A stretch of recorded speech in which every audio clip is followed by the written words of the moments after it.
Hello students, आज start कर रहे हैं चैप्टर 3 निर्देशांक ज्यामिति दैट इज कोऑर्डिनेट ज्योमेट्री। तो पहले आज कॉन्सेप्ट पढ़ते हैं इसके। तो कुछ मैंने कॉन्सेप्ट लिखे हुए हैं इसमें। चैप्टर का नाम है निर्देशांक ज्यामिति। इसको हम विश्लेषण ज्यामिति भी कहते हैं या फिर कार्तीय ज्यामिति भी कहते हैं। कुछ कारण भी है इसका कार्तीय ज्यामिति क्यों कहते हैं, क्योंकि जो निर्देशांक ज्यामिति के जो जनक थे वो फ्रांस के गणितज्ञ रेने देकार्त थे। 1650 मतलब 1596 में उनका जन्म हुआ था और 1650 में वो एक्सपायर हो गए थे। तो ये सारा कॉन्सेप्ट रेने देकार्त ने दिया था और कार्ते की वजह से उनका नाम, उनके सम्मान में कार्तीय ज्यामिति भी कहते हैं। तो सबसे पहला पॉइंट पढ़ते हैं, क्या है कि निर्देशांक ज्यामिति की वह शाखा है जिससे समतल पर बिंदुओं को वास्तविक संख्याओं के क्रमित युग्मों द्वारा रेखाओं और वक्रों को बीजगणितीय समीकरणों द्वारा व्यक्त किया जाता है। देखिए इसमें दो चीजें आई, एक तो आई वास्तविक संख्या और एक आई क्रमित युग्म।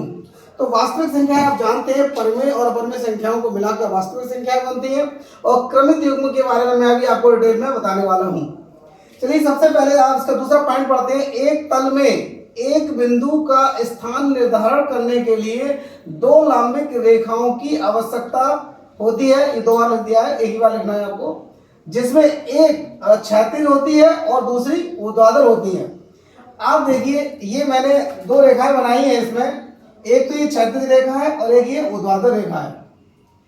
ये x डैश o x, इसको x अक्ष कहते हैं। ये y o y डैश, इसको y अक्ष कहते हैं। ये क्षैतिज रेखा है और ये ऊर्ध्वाधर रेखा है। तो हमने लिखा है कि ये तल है, ये बोर्ड जो है वो क्या है, तल है। तल में एक बिंदु का अगर हमें स्थान निर्धारण करना है तो हमें दो रेखाओं की आवश्यकता होती है। क्यों होती है मैं अभी आपको और आगे डिटेल करूंगा इसकी। चलिए थर्ड पॉइंट पढ़ते हैं। तल को कार्तीय तल या निर्देशांक तल कहा जाता है और रेखाओं को निर्देशांक अक्ष कहा जाता है। ये जो दो रेखाएं बताई मैंने, ये x और ये y, इनको निर्देशांक अक्ष कहते हैं। और ये जो तल जिससे बनाई है इसको कार्तीय तल या निर्देशांक तल भी कहा जाता है।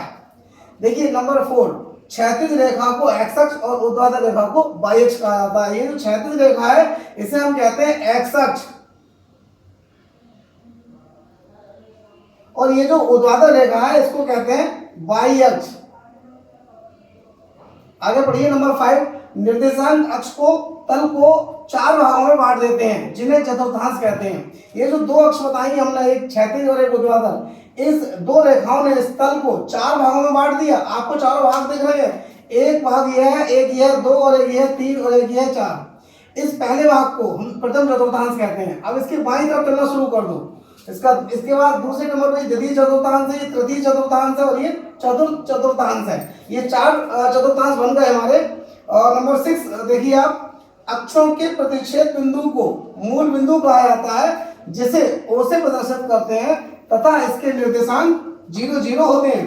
देखिए ये दो अक्ष है, ये क्षैतिज और ये ऊर्ध्वाधर, ये x अक्ष है और ये y अक्ष है। ये दोनों रेखाएं आप देख रहे हैं किस बिंदु पर प्रतिच्छेद हो रही है, इस बिंदु पर। इस बिंदु को हम कहते हैं मूल बिंदु और इसको हम O से प्रदर्शित करते हैं और इसके निर्देशांक 0 0 होते हैं। अभी निर्देशांक का मतलब बताऊंगा। ये जो है वो मूल बिंदु कहलाता है।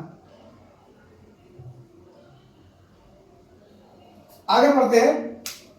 यदि किसी बिंदु के निर्देशांक x, y है तो x को उस बिंदु का भुज और y को उस बिंदु का कोटि कहते हैं। अब क्या मतलब हुआ इसका, मैं आपको बता रहा हूं। देखिए एक मैं यहाँ पर कोई एक बिंदु ले रहा हूं P। इस P में मैं आपको बता दूं, यहां से मैं दो लंब डाल रहा हूं।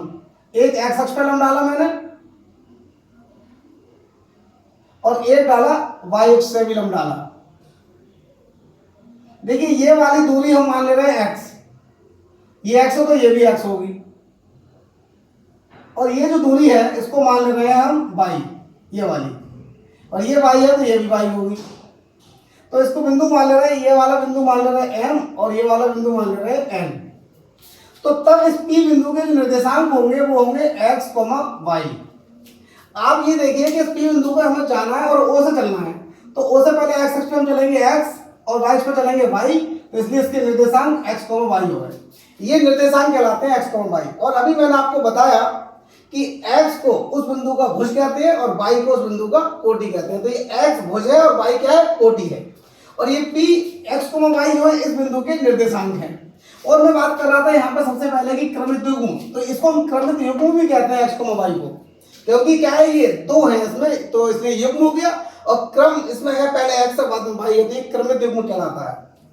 अच्छा, अब आप और समझिए कि जो उसकी भुज है x क्या है, इस बिंदु P की y अक्ष से दूरी है, और y क्या है, कोटि क्या है, ये वाली है, ये क्या x अक्ष से दूरी है। P बिंदु की x अक्ष से दूरी y जो को हम कोटि कहते हैं, और P बिंदु की y अक्ष से दूरी जो है वो x है, जिसको हम भुज कहते हैं। अब अगला पॉइंट देखिए कि x अक्ष पर एक बिंदु के निर्देशांक x, 0 के रूप के होते हैं, और y अक्ष पर बिंदु के निर्देशांक 0, y के रूप के होते हैं। क्या मतलब हुआ इस बात का, ये जो x अक्ष है, आप समझिए x अक्ष पर जो है वो y का मान 0 होता है। तो अगर x अक्ष पे आप कोई भी बिंदु बनाओगे, जैसे मान लो मैंने यहाँ पे एक बिंदु लिया, ये बिंदु मान चलो a बिंदु है, या ये वाला बिंदु ले रहे हैं, ये नया नहीं बना रहे, ये वाला बिंदु m मान ले रहे हैं, तो m के निर्देशांक क्या होंगे, देखिए यहाँ से यहाँ तक की दूरी x है, और ये बिंदु जो x अक्ष पर है, x अक्ष पर y का मान 0 होता है, तो m के निर्देशांक होंगे x, 0। ये बिंदु x अक्ष पर है तो y 0 होगा, और जो बिंदु y अक्ष पर होगा उसमें x 0 होगा। मैंने आपको ये बताया कि जो बिंदु y अक्ष पर है, जैसे मान लो यहाँ से यहाँ तक की दूरी y है, तो ये n वाला बिंदु है, ये बिंदु y अक्ष पर है, तो इसमें x का मान तो 0 ही होगा y पर, लेकिन ये वाला जो है वो दूरी हमारी y है। तो अगर हम y अक्ष पर किसी बिंदु को हम समझेंगे तो उसे हम 0, y मानेंगे, और यदि x अक्ष पर कोई बिंदु कंसीडर करना पड़ेगा अपनी तरफ से, तो x, 0 ही करेंगे, क्योंकि x अक्ष पर y का मान 0 होता है और y अक्ष पर x का मान 0 होता है। अब आते हैं अगले 9वें पॉइंट पर। एक बिंदु के निर्देशांक पहले चतुर्थांश में प्लस प्लस होते हैं। अब इसका मतलब समझ लीजिए पहले क्या है। ये जो x अक्ष है हमारी, x डैश o x, ये क्षैतिज रेखा है, इसी को हम x अक्ष कहते हैं, और इसमें दाईं तरफ प्लस होता है धनात्मक, और बाईं तरफ माइनस होता है अर्थात ऋणात्मक, और ये ऊर्ध्वाधर रेखा हमारी जिसको हम y अक्ष कहते हैं, ये ऊपर की तरफ तो प्लस होती है और नीचे की तरफ माइनस में होती है। तो आप देखिए ये प्रथम चतुर्थांश है, द्वितीय, तृतीय और चतुर्थीय है। अब देखिए प्रथम चतुर्थांश में x ये प्लस किया है और y भी प्लस किया है, दोनों प्लस किए हैं, इसलिए इसमें दोनों के चिन्ह प्लस प्लस होते हैं। ये जो x को y है, ये x भी धनात्मक होगा और y भी धनात्मक होगा। लेकिन द्वितीय चतुर्थांश में आप आइए तो x जो है वो माइनस का है, लेकिन y जो है वो प्लस का है, इसलिए द्वितीय चतुर्थांश में किसी भी बिंदु के जो निर्देशांक होंगे वो x वाला माइनस होगा और y वाला प्लस होगा। अब आप आइए तृतीय चतुर्थांश में, इसमें देखिए x भी माइनस का है और देखिए y भी माइनस का, दोनों ही माइनस के हैं x और y। अब आइए चतुर्थांश में, इसमें देखिए आप x तो प्लस है लेकिन y माइनस है, तो इसके निर्देशांक जो होंगे वो पहला प्लस का होगा, दूसरा माइनस का होगा।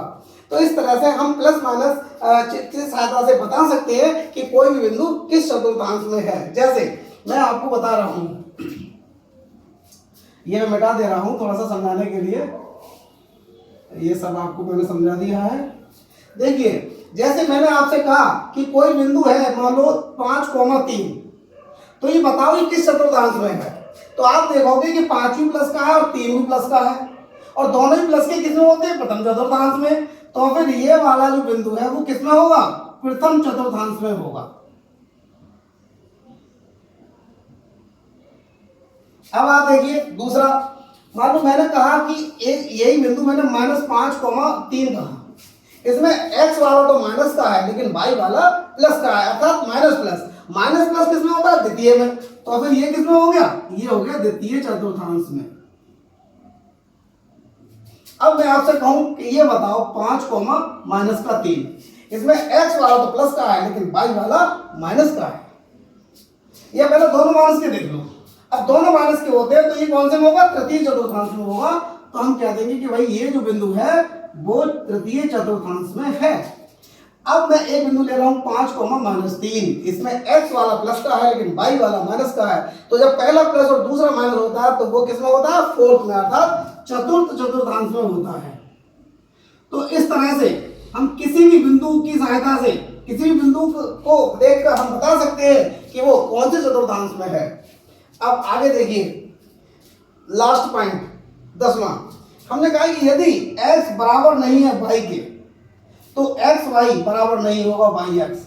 ये एक्स वाई क्या है, किसी बिंदु के निर्देशांक हैं, या इसको हम क्रमित युग्म भी कहते हैं। तो अगर क्रमित युग्म में इनका क्रम बदल दिया जाए, क्रमित युग्म अर्थात क्रम x वाई और y को मैच कर दिया, तो ये बराबर नहीं होगा।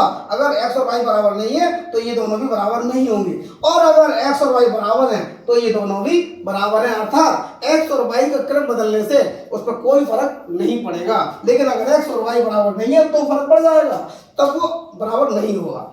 तो इस तरह से ये टोटल 10 कॉन्सेप्ट थे। इस 10 कॉन्सेप्ट के बाद आपको पूरा चैप्टर समझ में आ जाएगा। अब अगली वीडियो में आप एक्सरसाइज 3.1 पढ़ेंगे। Thank you very much.